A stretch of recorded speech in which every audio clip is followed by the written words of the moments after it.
Ladies, gentlemen, all variations thereupon.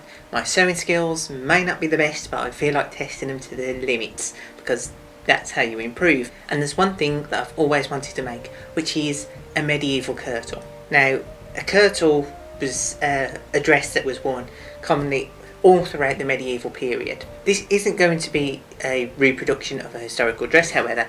This is going to be something slightly more fantasy because medieval period and fantasy tend to overlap a lot. So you can think of this more as sort of a fantasy sort of sorceress sort of dress if you want to.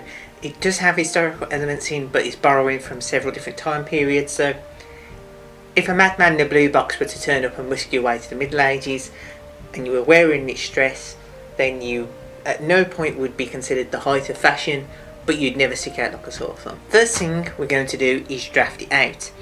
Now in drafting I've followed this tutorial up here. I've already done the draft, but I'm going to show you the steps that I went through, and I'm going to outline it in ink because I'm sure the pencil won't show up very well on film. So let me just show you the tutorial of how you draft firstly the bodice, because that's the complicated part. The skirt, dead easy, just a couple of rectangles. So the first step in this is to take some body measurements. The measurements you're going to want are going to be the waist measurement, the waist at the widest point, the underbust, the bust at the widest point.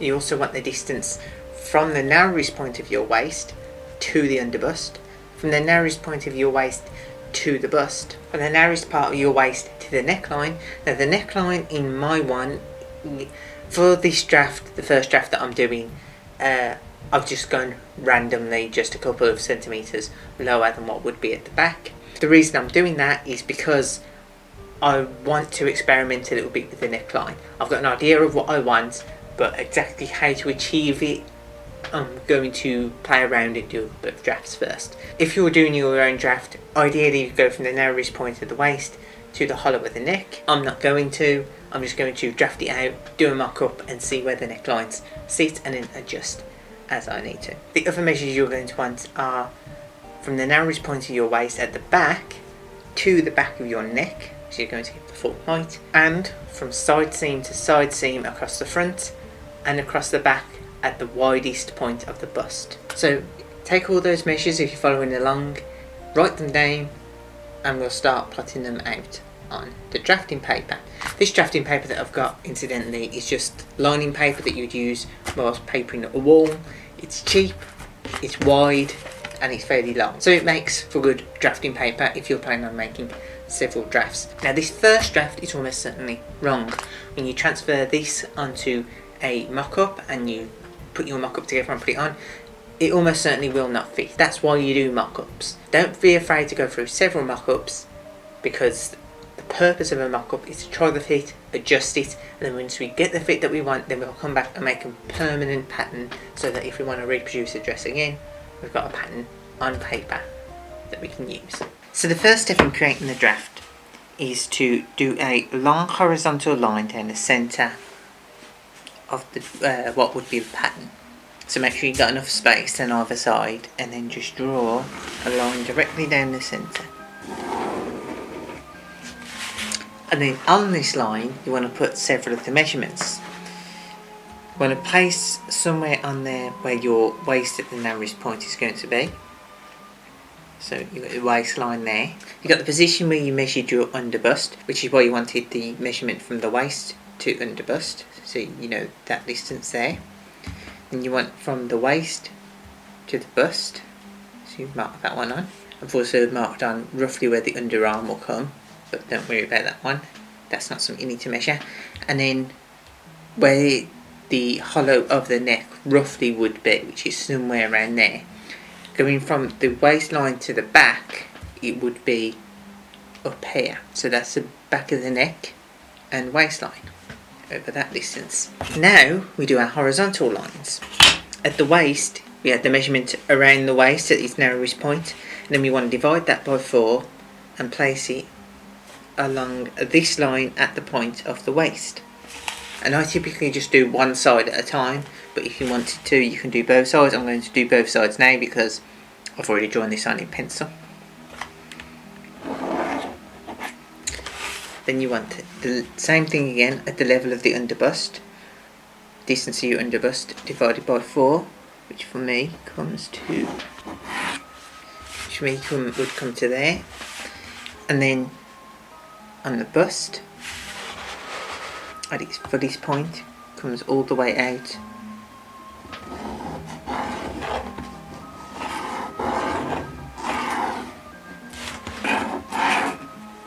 Now what you may notice with the bust measure is that it comes out significantly further on this side, which is going to be the front, than at the back. I'll explain that as we come along to it, but my actual bust size would be somewhere here and here, somewhere like that. So I've added a bit on the front and taken that same amount off the back because obviously the boobs are on the front. So the next thing you'd want to do is connect these 3 lines. So this up here would be the point which my bust would actually sit if I were to take that measurement and divide it by 4. So if you did that, then you draw a line and connect these 3 points, and you can do the same with that side. But then once you've done that, you need to then add an extra few centimetres onto the front to account for the bust, and then take that same distance off the back, so the back ends up smoothing out and becoming straighter, and the front ends up bulging out. Now I've done it quite exaggerated here, where I've put a lot of extra at the front and removed a fair amount at the back. And the reason I've done that is I know this is going to be wrong, so I'm just like making it as big as possible and just seeing how much I need to change. So what I'm going to do now is create a curved line that's going to join up these areas, and I know that's going to be wrong, as I've said, and then do the same at the back, joining up these lines. And again with the underarms, I know where they're going to stop because I measured from the waist to the underarm, so I know that sort of distance, so I've marked it out there. But because this is the first draft, it's just completely rough, I'm just eyeballing it. And the distance for the armhole is the circumference around the arm, so measuring at the shoulder around the arm, and then I've just divided that by 2, so we end up with one curve there and one here. Very rough curves. That's going to be where the armholes are. Like I say, I don't know exactly where the neckline's going to be. I'm going to cut it out and do a trial and error sort of with this. And the reason that I'm just doing the armholes really rough is I won't know, there's no way of me calculating mathematically, I won't know where I want the seam to sit under my arm, as in, do I want the straps pull slightly further forward or slightly further back, and adjusting where the size of the armhole is on each side would allow for that, because it'll adjust the height of the straps. So I'm just very roughly putting in a space for the arms, and then we'll adjust as we go and as we need to.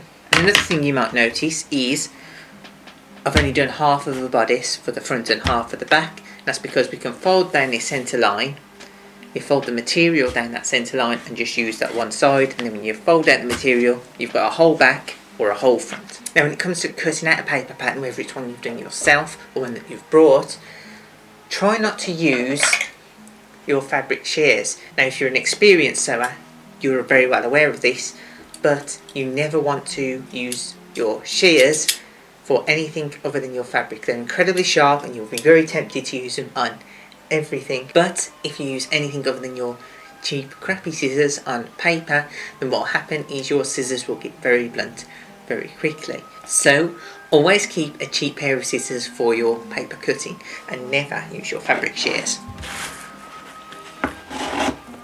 Right, so with that cut out, now comes the question of what material to use. As this is just going to be the mock-up, I don't want to use anything that's actually going to be expensive. The best place to get mock-up material is a thrift store, because you can normally get some bed sheets.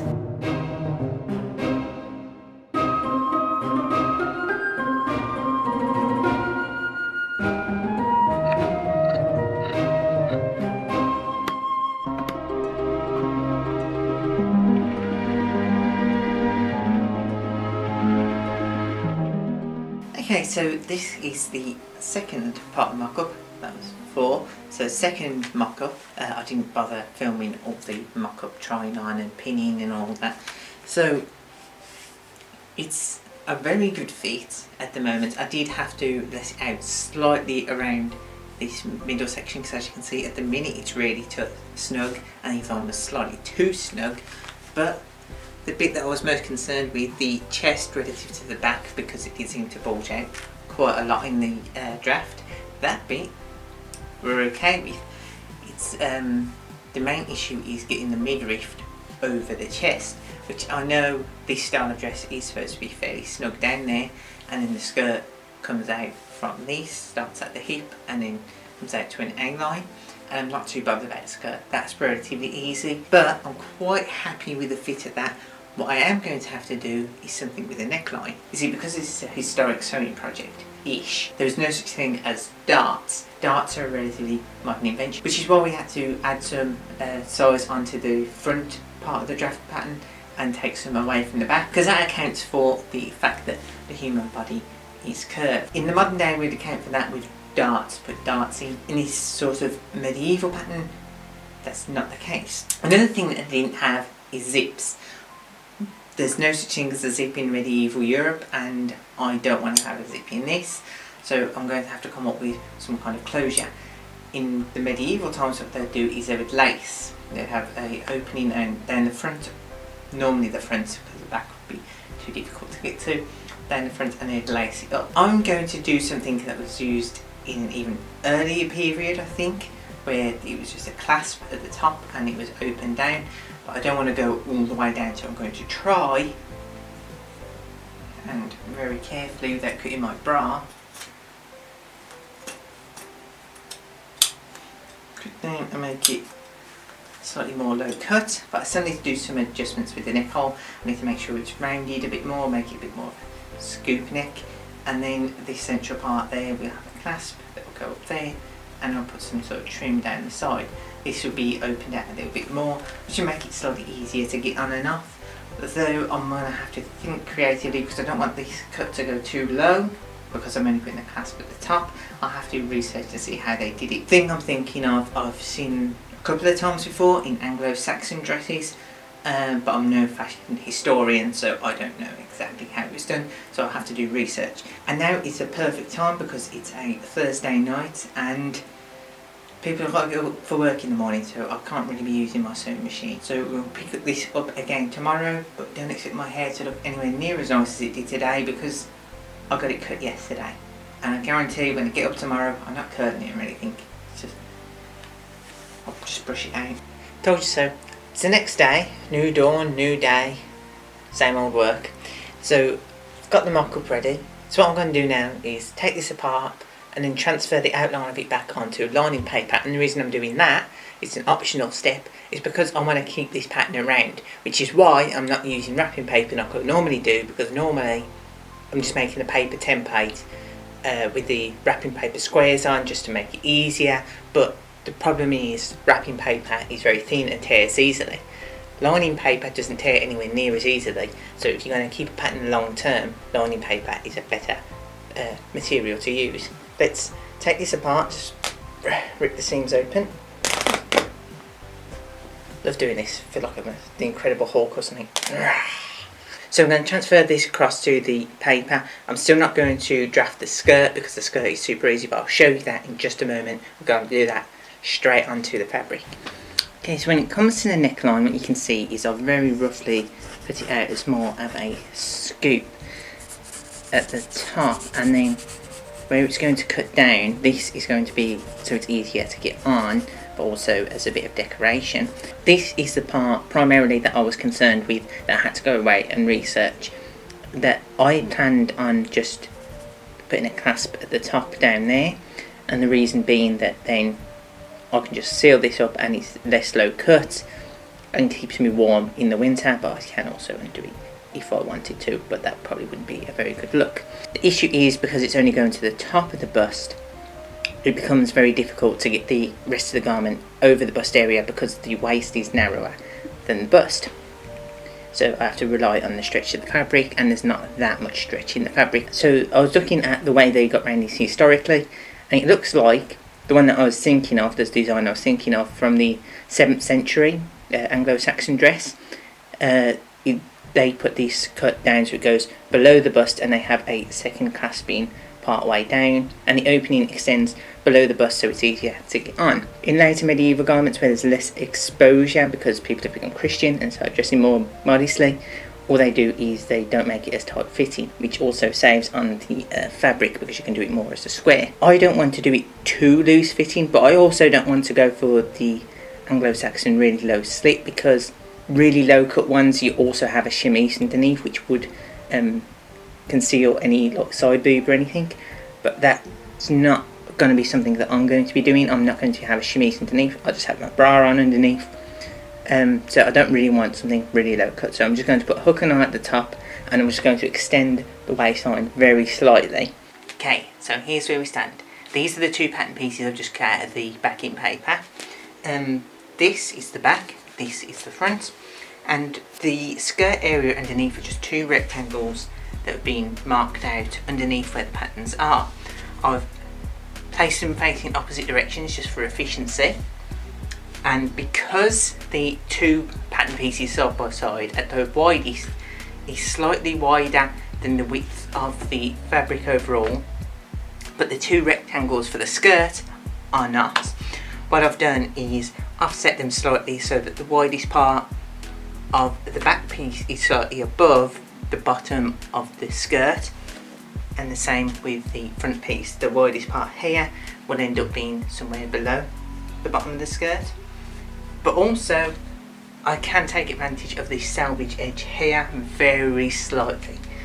I don't want this showing, but if my pattern happens to go very slightly in, it's just going to be hidden in the seam allowance, so it doesn't really matter. 2 rectangles cut out underneath, these will just go directly down. If you wanted a straight skirt, this would probably be enough because the skirt width is the same as the hips at the widest point, but I want this to be an A-line skirt, not like a direct tube straight down, so I'm going to need 2 more rectangles, which is what all the extra fabric down that side is for, as well as the sleeves. Let's pin these in place so they don't move around, and then we'll get to cutting.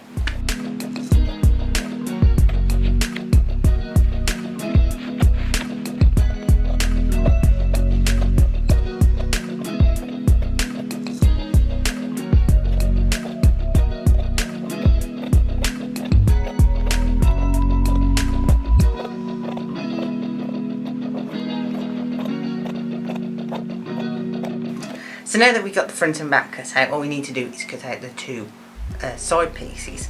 Now, what I have here marked out, you may just about be able to see, is a rectangle, and another one that I'm lying on to demonstrate the length of it. What you want is it measured at the top to the widest part of the body at the hips, and then down to however long you want the dress to be, which to me is about ankle length. Now when we cut these out, we're not just going to cut them out as rectangles, we're going to then cut them diagonally across to make 4 triangles. Then these need to be sewn together. Now the important thing to remember with these is this: when we cut it on the diagonal, or the bias as it's known, you get more stretch. So if you were to sew a diagonally cut piece to another diagonally cut piece, what will happen is the material can stretch more and you'll end up with sagging at the side of your dress. So what you want is to cut on the diagonal, and then where the diagonal cut has been made, so that cut to a straight cut down the side. This means that you get the flexibility of the diagonal cut, but also the rigidity of the straight cut, and they'll even each other out. So you'll end up with a more stable hemline. And there we go. So I'll cut out that rectangle and then along that line, and on this one that I'm sitting on as well. Then we can start sewing it all together.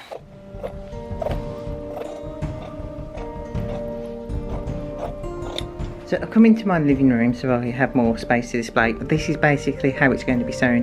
This is the front, but it's going to be the same thing on the back. Notice that these are the diagonals that I've cut on the 2 side pieces, so I'm going to sew those to the straight cut that is of the dress itself. So that's on the straight gain, these 2 are on the bias, so these are going to be sewn together to avoid draping. And the back's going to be sewn in the same way, and then the two straight grains of the skirt from the other side will be sewn together there and there. And as you can see, the sides go all the way up to the widest part of my waist. So that's just to give you the idea of what we're sewing together. So I'm going to pin it up, then run it through the machine.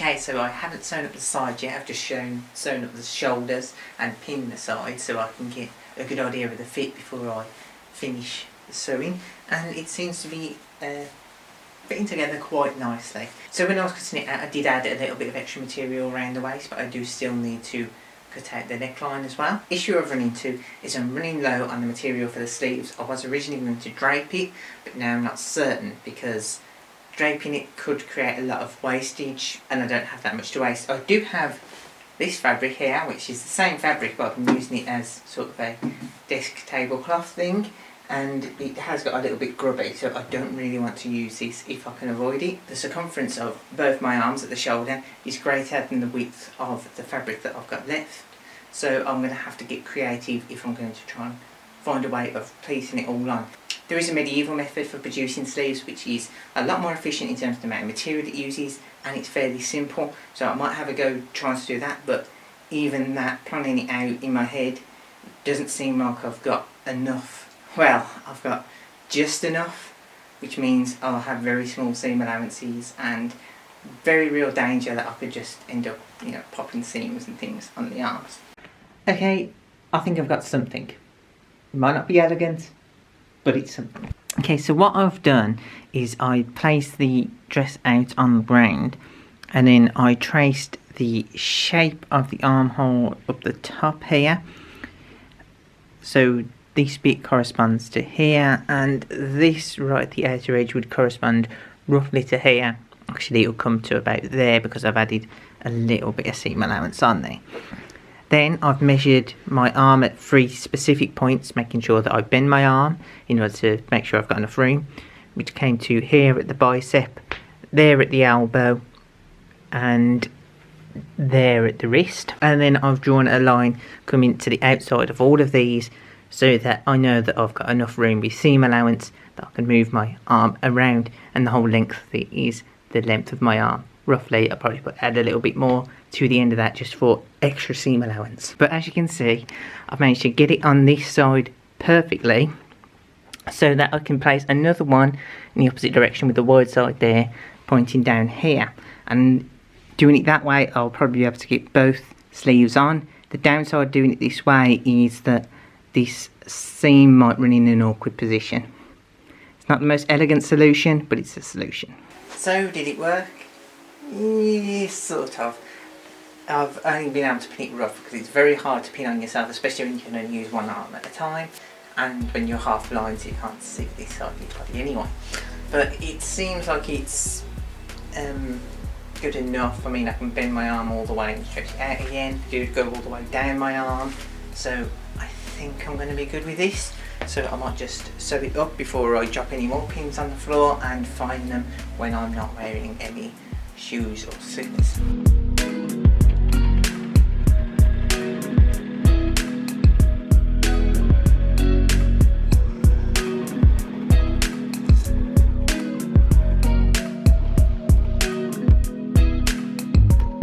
So all that's been sewn together and turned the right way around, because I didn't mention it, but you should always sew with the right sides together so that your seam ends up on the inside, and the seams still need to be pressed.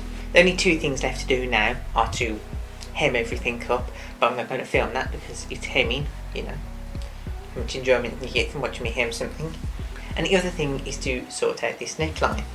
So basically all I've done is I've made a cut along the very front down to the level that I want my neckline to go, and I've got this purple bias tape, and I'm just going to pin in place and then sew on this bias tape all around the outside so that it will highlight the neckline with this purple bias tape. And I'm debating whether to do it on other things like sleeves at the moment.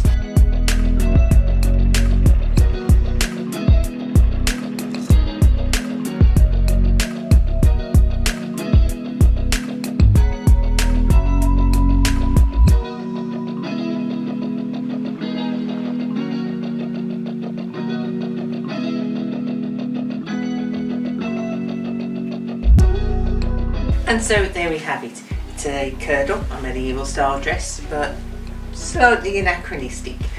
See, I originally planned this to be some sort of sorceress dress, so it's not really supposed to be representative of any era. I think I made the right choice by taking out the waist just slightly, because that made it a lot easier to get on, rather than lowering this down, because I didn't really want an extra clasp underneath. So I think I would have exposed too much without wearing the chemise underneath, which I don't intend on doing. So I'm quite pleased how this has turned out. It's a lovely warm wintry dress, although I've made it just in time for spring, so I'm probably not going to get much chance to wear it for the winter, and by the time summer comes around it's probably going to get a little bit hot, black velvet.